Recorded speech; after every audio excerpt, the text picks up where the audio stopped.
Halo semuanya, Assalamualaikum. Perkenalkan, kami dari kelompok 4. Di sini, kami akan menjelaskan tentang manajer sebagai perencana dan strategis.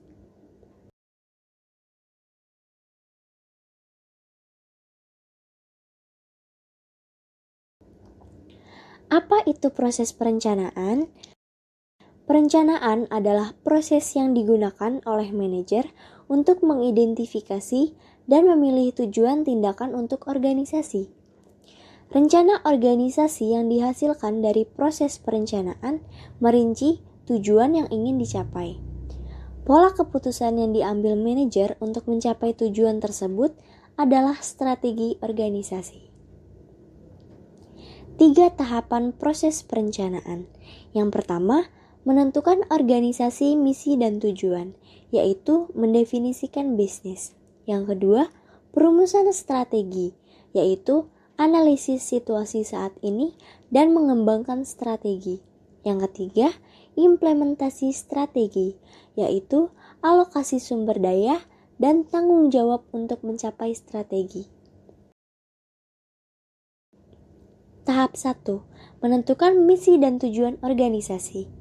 Pernyataan misi mengidentifikasi produk, pelanggan, dan bagaimana perusahaan berbeda dari pesaing. Misi organisasi. Misi organisasi didefinisikan dalam pernyataan misi yang merupakan pernyataan luas dari tujuan utama. Pernyataan misi. Yang pertama, menyatakan secara luas ruang lingkup bisnis dasar dan operasi yang membedakannya dari jenis organisasi serupa. Yang kedua, pasar dan pelanggan. Yang ketiga, menggambarkan nilai-nilai perusahaan, kualitas produk, dan sikap terhadap karyawan. Pernyataan misi Bristol Myers Squibb. Misi perusahaan kami adalah untuk memperpanjang dan menambah kehidupan manusia dengan menyediakan farmasi dengan kualitas terbaik dan yang berhubungan dengan produk kesehatan. Selanjutnya, level tujuan atau perencanaan dan pentingnya mereka. Level tujuan atau perencanaan itu sangat penting bagi manajer. Pada level tujuan atau perencanaan, terdapat pernyataan misi, strategi tujuan, taktik tujuan, dan tujuan atau perencanaan.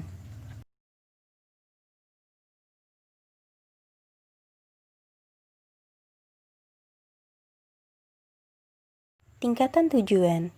Ada banyak sekali tujuan, tetapi bisa kita persingkat.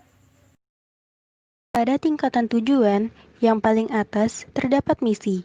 Misi bisa kita gapai ketika kita sudah melakukan tujuan strategi, taktik tujuan, dan manajemen serta pekerja lini pertama itu bekerja sama dengan baik.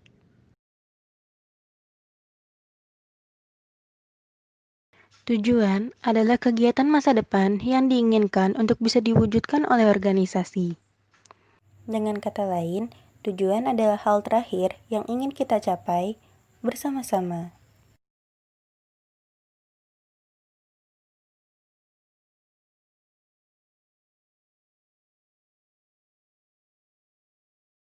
Lalu, apa itu perencanaan?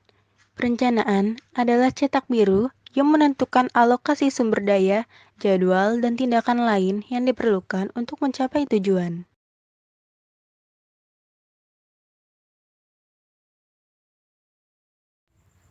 Strategi tujuan dan rencana. Apa itu tujuan strategi dan untuk apa? Serta bagaimana dengan rencana strategi?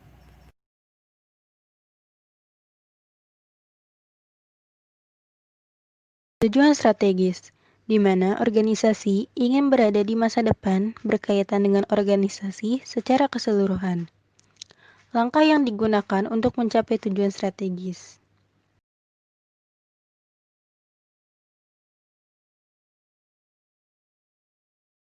Sedangkan, rencana strategis adalah cetak biru yang mendefinisikan kegiatan organisasi dan alokasi sumber daya, serta cenderung berjangka panjang.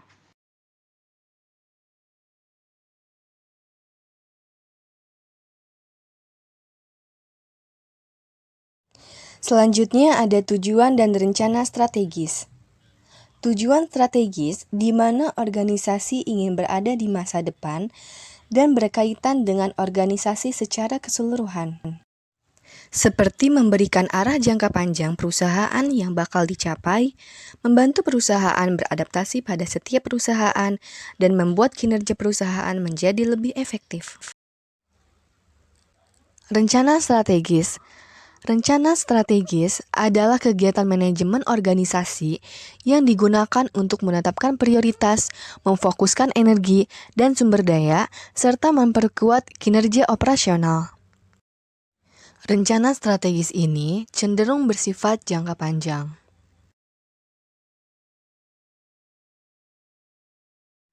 Selanjutnya ada taktik tujuan dan taktik rencana.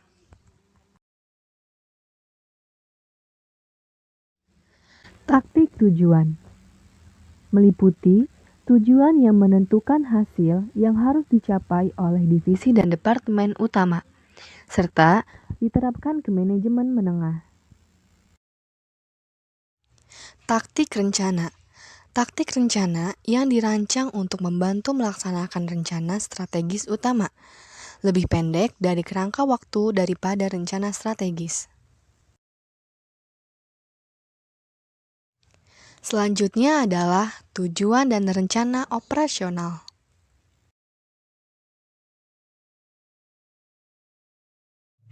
Tujuan operasional merupakan jabaran dan tahapan-tahapan untuk mencapai tujuan strategik.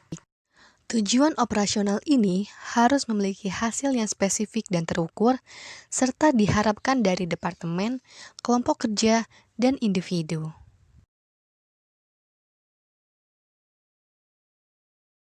Rencana operasional adalah perencanaan yang memusatkan perhatiannya pada operasi sekarang atau operasi jangka pendek, dan terutama berkenaan dengan tujuan mencapai efisiensi. Jadwal adalah komponen terpenting dalam rencana operasional loh.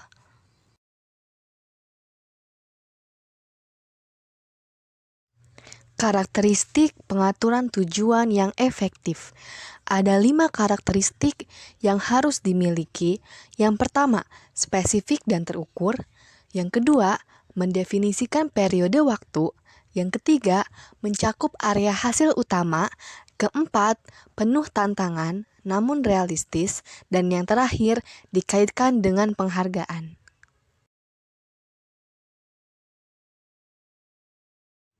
Selanjutnya adalah pentingnya tujuan dan rencana. Yang pertama, mencari keputusan. Contohnya, manajer produksi dari PTX selalu melakukan kegiatan rutin di setiap awal bulan, yaitu dengan melakukan pembelian bahan baku untuk persediaan.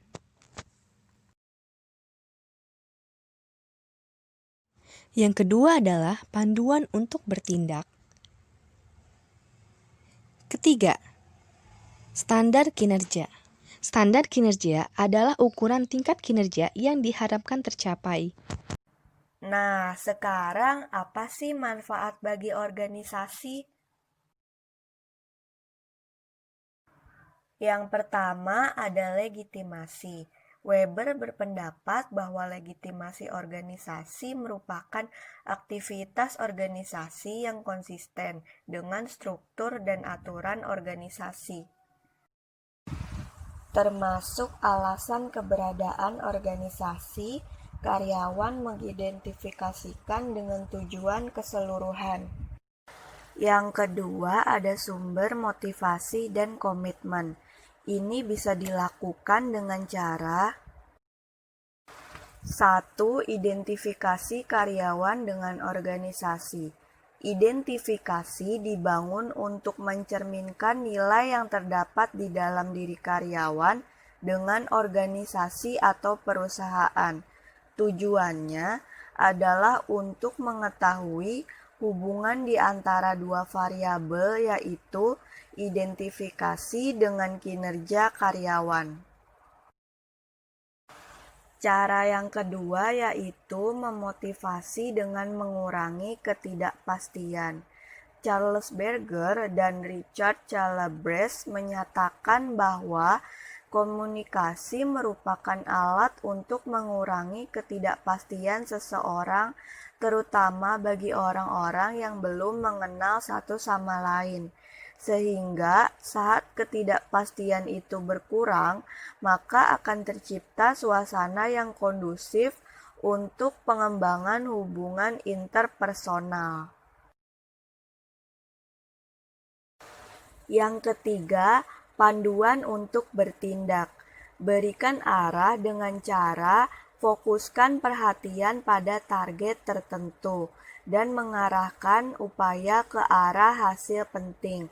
Dengan adanya target dan rencana yang jelas, karyawan bisa mengetahui hal apa yang harus dilakukan, sehingga mereka bisa bekerja dengan fokus.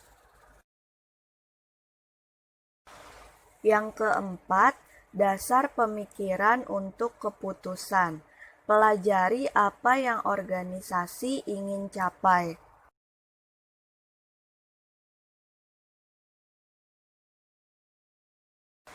Biasanya organisasi-organisasi memiliki tujuan yang sama, seperti membuat rencana kerja, membangun budaya kerja, membangun komunikasi timbal balik, dan lain sebagainya. Juga membuat keputusan untuk memastikan bahwa kebijakan internal, peran, kinerja, struktur, produk, dan pengeluaran akan dibuat sesuai dengan hasil yang diinginkan. Yang kelima, standar kinerja. Standar kinerja ini berfungsi sebagai kriteria dalam kinerja. Standar kinerja memberikan penjelasan dan penilaian kepada karyawan mengenai tindakan yang harus dilakukan apabila berada di dalam kondisi tertentu yang mungkin terjadi dalam pekerjaannya. Dengan standar kinerja, karyawan dan pemimpin dapat mengetahui kapan suatu tujuan perusahaan tercapai. Karakteristik rencana. Perbedaan antara sebuah rencana dengan rencana yang lain bisa dikaji dari beberapa perspektif, yaitu: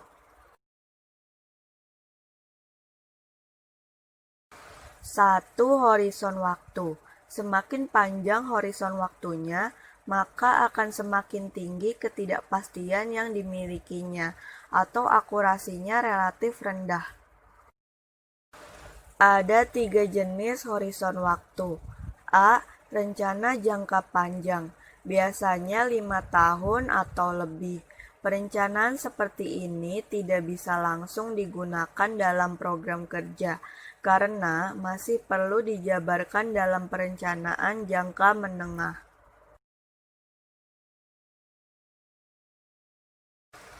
B. Rencana jangka menengah, biasanya 1-5 tahun. Perencanaan jangka menengah ini sudah lebih konkret dalam pencapaian sasaran yang disertai dengan prioritas. Dan yang C. Rencana jangka pendek, biasanya kurang dari 1 tahun. Dalam perencanaan jangka pendek sudah mencakup dengan penggunaan sumber daya, metode pelaksanaan, waktu dimulai dan selesai dari setiap program kerja yang ada. Jenis perspektif yang kedua yaitu perencanaan bergulir. Sebagian besar perusahaan memiliki siklus perencanaan bergulir untuk mengubah rencana secara konstan, di mana dalam perencanaan ini tahapan lebih awal dan tranches direncanakan dengan lebih detail dibandingkan satu dengan yang lainnya. Jenis perencanaan.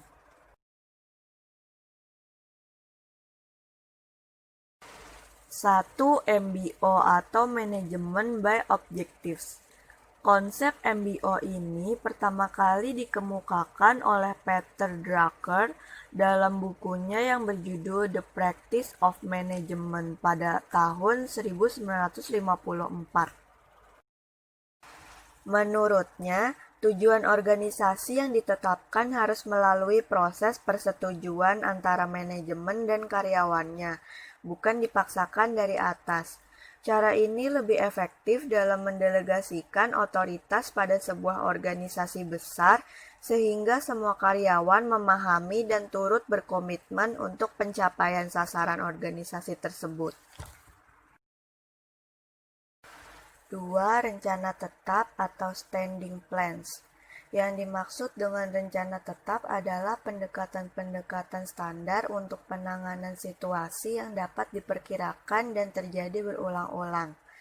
Wujud umum dalam rencana tetap adalah kebijaksanaan, prosedur standar, dan aturan. 3. Rencana sekali pakai atau single-use plans. Rencana sekali pakai adalah serangkaian kegiatan terperinci yang kemungkinan tidak berulang dalam bentuk yang sama di waktu yang akan datang. 4.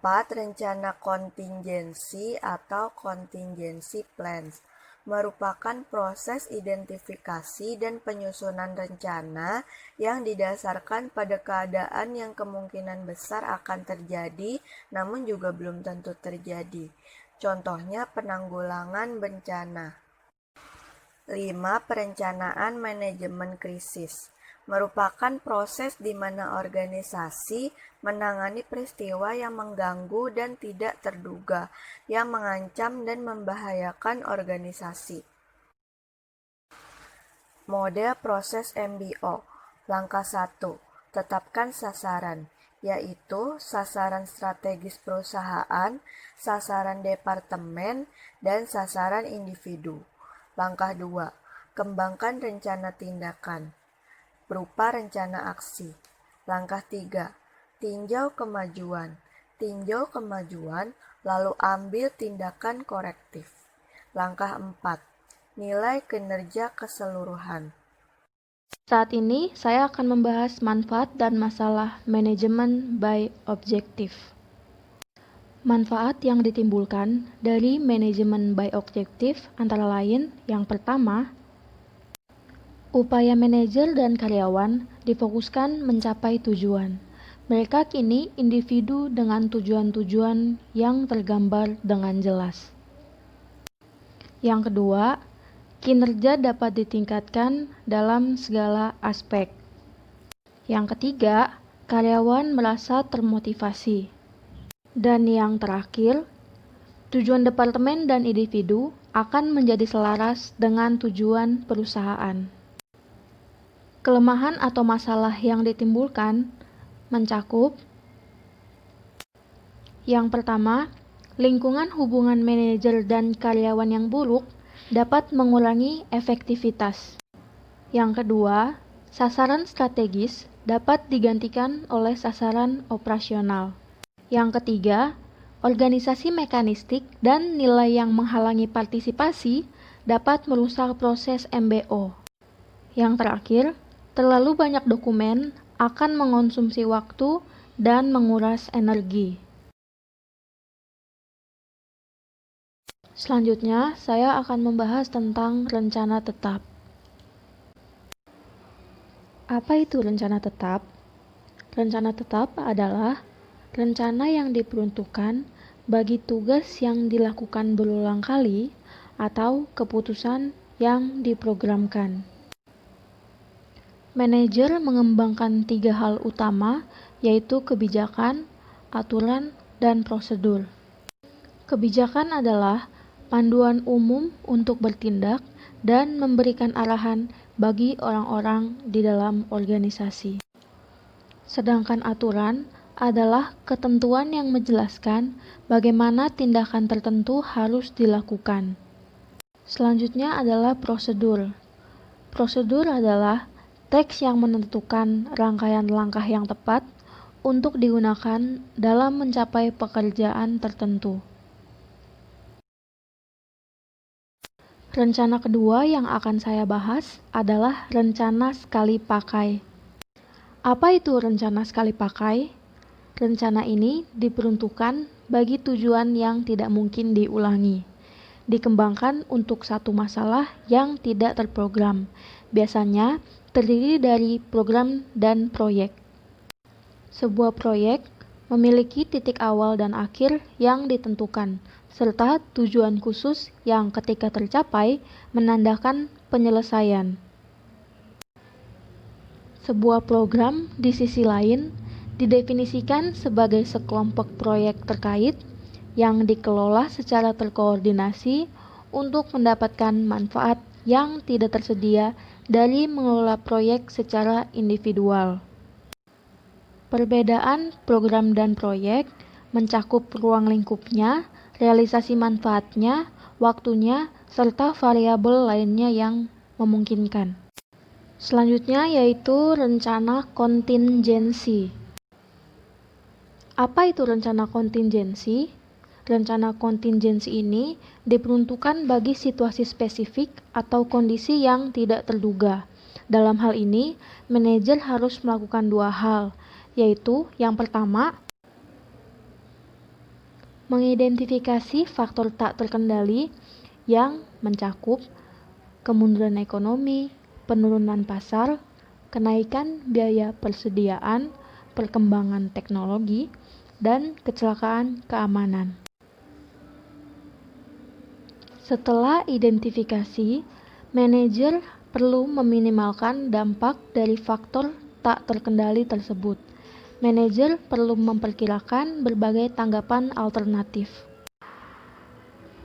Contohnya, apakah ada rekan yang bisa membantu? Adakah sumber daya yang dapat dimanfaatkan? Pembahasan terakhir dari materi kali ini adalah perencanaan manajemen krisis. Rencana ini diperuntukkan bagi situasi mendadak yang menghancurkan dan membutuhkan respon segera. Pengelolaan krisis manajemen melewati tahapan-tahapan yaitu before the crisis, during the crisis, dan after the crisis. Before the crisis merupakan tahapan di mana krisis belum terjadi, namun perlu dilakukan persiapan agar ketika terjadi krisis di kemudian hari, semua pihak terkait akan tahu apa yang harus dilakukan. During the crisis merupakan tahapan ketika krisis sudah terjadi dan mulai melibatkan pihak untuk mengatasi krisis yang sedang menimpa organisasi atau perusahaan.